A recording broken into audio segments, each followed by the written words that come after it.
테크노폴리스 3차 개발 사업이 본격적으로 추진됩니다. 기업과 주거, 상업시설 등이 들어선 주거 복합산업단지로 키우겠다는 계획인데 앞으로 풀어야 할 숙제도 산적해 있습니다.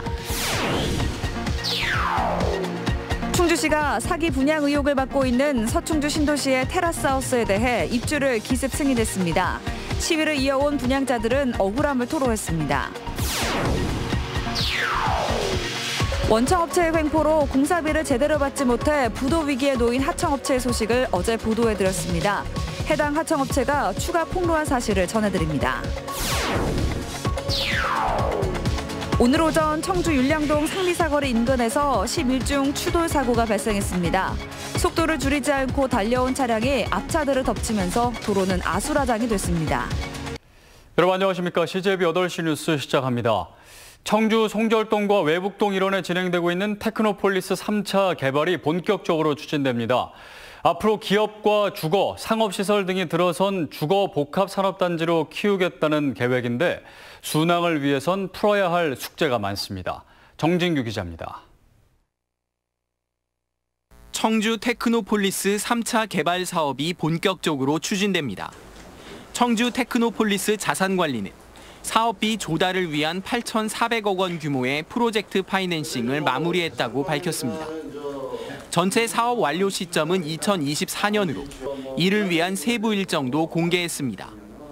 다음 달까지 지작물 조사와 보상 계획 공고를 완료한 뒤 감정 평가를 거쳐 오는 11월 중으로 보상 절차에 착수할 계획입니다.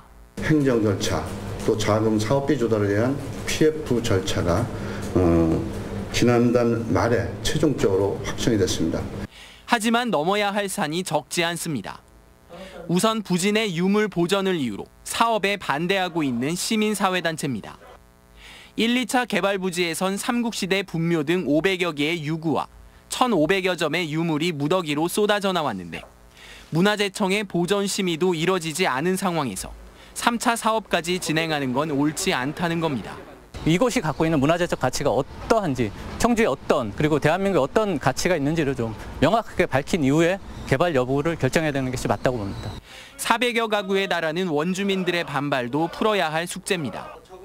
이들은 1, 2차 부지 개발 당시 헐값 토지 보상 문제를 거론하며 현실성 있는 보상과 이주 대책 마련을 요구하고 있습니다. 우리는 이제 입장 지금 실거래가 팔리는 실거래가를 달라 이거예요. 그거 갖고는 안 되고. 청주 테크노폴리스 자산관리 측은 유물 출토 예상 지역을 원형 보존하고 이주민 간접 보상 계획을 마련해 사업에 차질이 없도록 하겠다고 밝혔습니다. CJB 뉴스 정진규입니다. 사기 분양 의혹을 받고 있는 서충주 신도시의 이른바 테라스 하우스에 대해 충주시가 기습적으로 입주를 승인했습니다. 보름 넘게 시위를 이어온 분양자들은 시장실 앞에 누워버렸습니다. 이태영 기자입니다. 서충주 신도시 테라스 하우스에 임시 사용 승인이 떨어졌습니다. 사업 계획서대로 시공했다는 감리 의견에 따라 충주시가 입주를 허가한 겁니다. 하지만 분양자들은 억울해서 땅을 칠 노릇입니다. 분양 홍보물에는 서비스라던 개인 테라스가 시에 낸 서류에는 공동 법정 조경 면적 안에 포함돼 있었습니다. 아무것도 처리해 놓은 게 없어요. 지금 하자보수 자체를. 지금 임시 사용 승인에만 맞춰가지고 작업을 하다 보니까 건물 외관만 꾸며놨지 내부는 세대 내부는 지금 개판입니다. 지금. 분양자들은 충주시도 면책이 불가하다고 주장합니다. 입주 예정자들과 부실 시공 여부를 공동으로 점검하기로 해놓고 어제 저녁 약속을 뒤집었다는 겁니다. 충주시는 하자는 보수하면 될 일이고 법정 조경 면적 문제는 지구 단위 계획을 변경하는 방식으로 해법을 찾겠다는데 가능한 일일지는 여전히 미지수입니다. 일단 테라스 부분이 가장 시급한 문제이기 때문에 이거는 이제 지구 단위 변경을 그쪽에서 제안해서 이제 변경을 해서 이 부분을 이제 자유롭게 사용할 수 있고 안전진단도 분명히 하겠다는 약속을 했고요. 이런 가운데 입주 예정자들은 사업 주체인 한국토지신탁을 사기 분양 혐의로 경찰에 고소했습니다. CJB 뉴스 이태현입니다.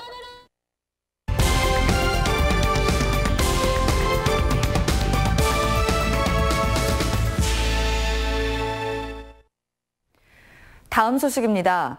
어제 이 시간 하도급 업체가 원청 업체로부터 공사비를 제대로 받지 못해 문 닫을 처지에 놓였다는 보도를 전해드렸는데요.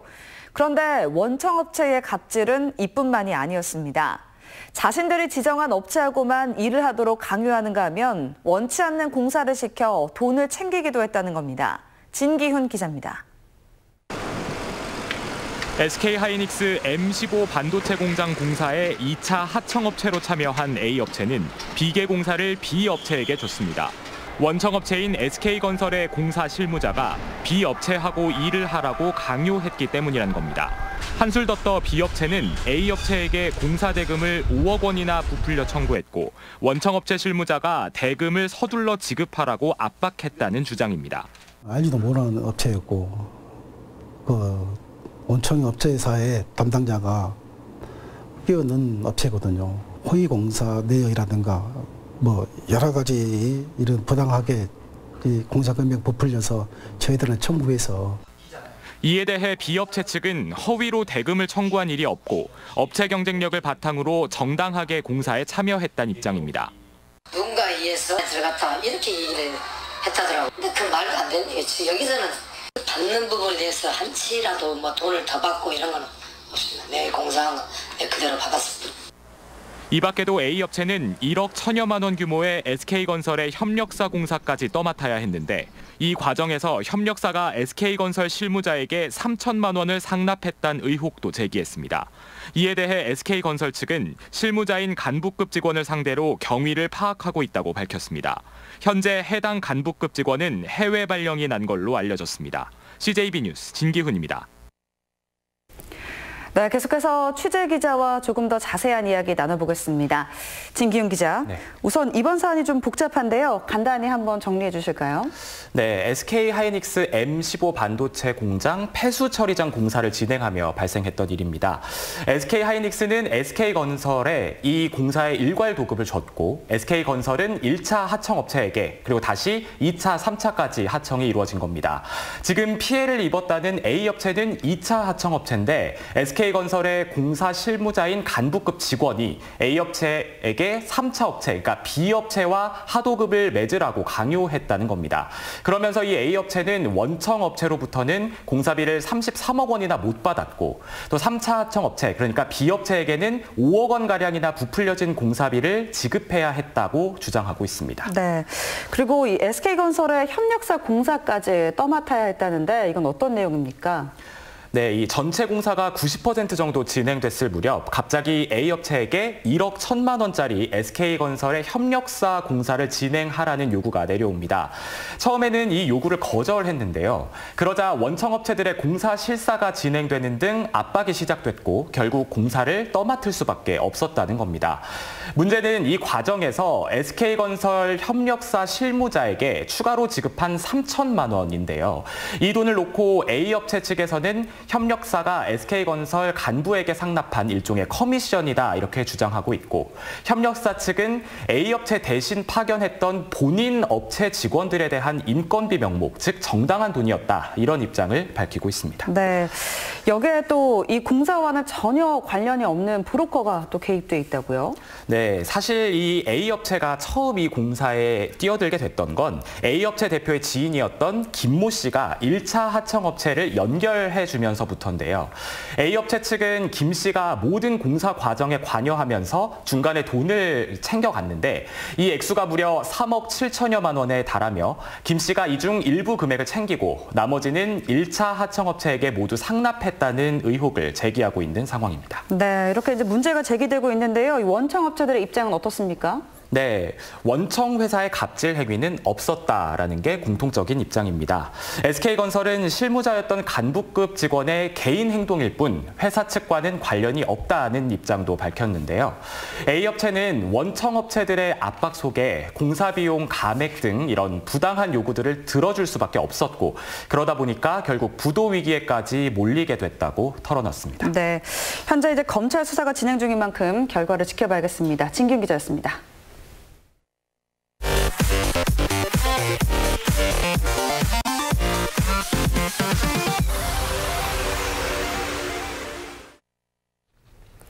오늘 청주 동부 우회도로 용암동에서 율량동 방향으로 출근하시는 분들 출근길 많이 막히셨죠?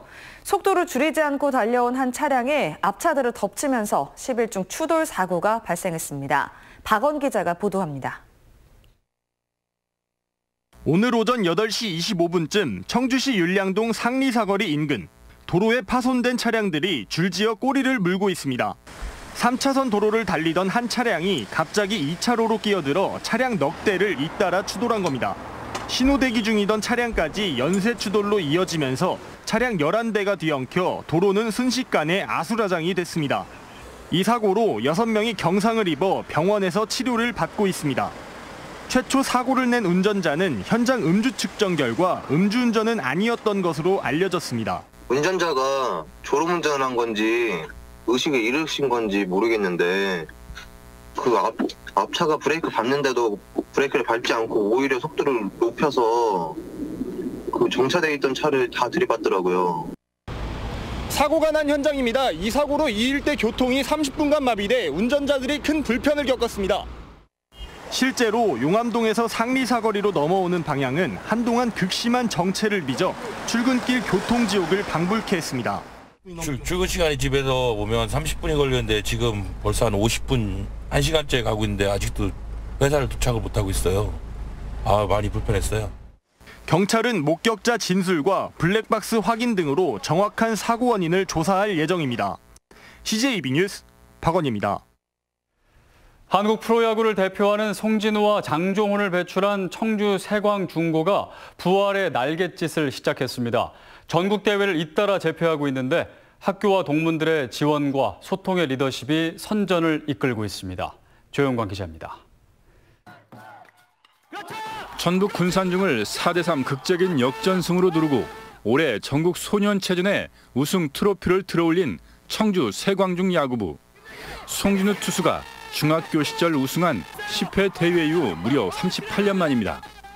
지난해에는 1회 양준혁 전국 중학교 야구대회 우승과 15세 이하 전국 유소년 야구대회 준우승을 차지하며 막강 전력을 보여주고 있습니다.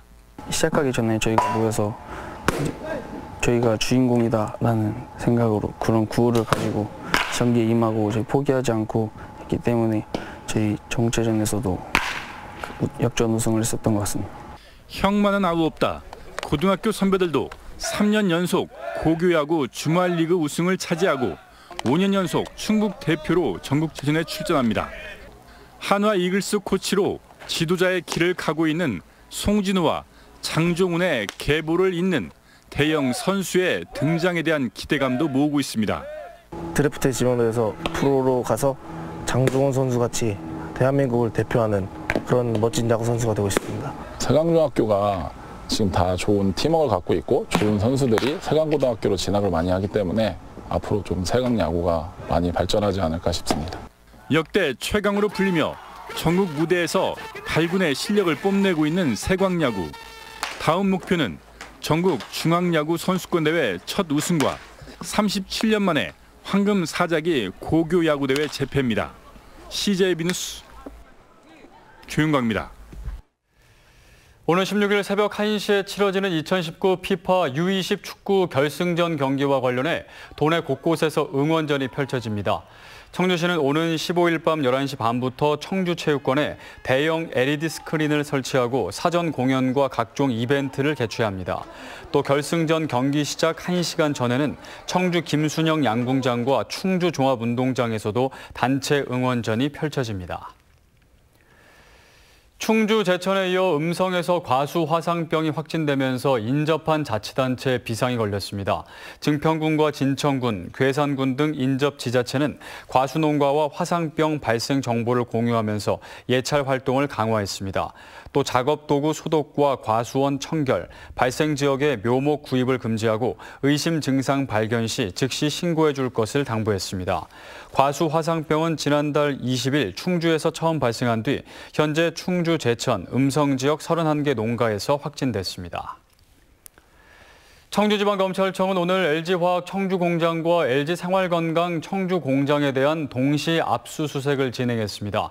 이번 압수수색은 최근 검찰이 청주 지역 한 국회의원 친동생에게 금품을 건넨 의혹을 받는 기업인을 구속 기소한 사건과 관련해 LG화학 등의 입찰 비리를 살펴보고 있는 것으로 알려졌습니다. 충청북도와 충북지속발전가능협의회, 충북그린캠퍼스협의회가 에너지 절감과 친환경 그린캠퍼스 문화 확립을 위한 업무 협약을 체결했습니다. 이시종 지사와 도내 17개 대학교 총장들이 참석한 가운데 열린 협약식에서 대학들은 에너지 사용 절감과 온실가스 감축 계획을 세워 실천하고 안전하게 숨 쉴 수 있는 충북 구현을 위해 대학 내에 관련 교육 과정을 신설하기로 했습니다. 충북 창조경제혁신센터가 카페 203 충북대점에서 청주시 창업카페를 개소했습니다. 창업카페는 창업가들의 비즈니스 교류와 협력을 위한 공간으로 미팅룸과 음료, 창업특강 등 서비스가 제공됩니다. 창업카페 첫 행사로 스타트업 스쿨이 열려 총 3천만 원의 사업화 지원금이 제공됐습니다. 최근 청주에서 발생한 여중생 집단 성폭행 장소가 초등학교로 확인되면서 학교의 보안 문제가 도마 위에 올랐습니다. 충북교육청에 따르면 지난해 기준 도내 480여 곳의 초중고교 중 당직 근로자가 배치된 학교는 236곳으로 절반에 그쳤고 근무자의 평균 나이도 72세 고령으로 나타났습니다. 이상으로 CJB 8시 뉴스를 모두 마칩니다. 시청해주신 여러분 고맙습니다.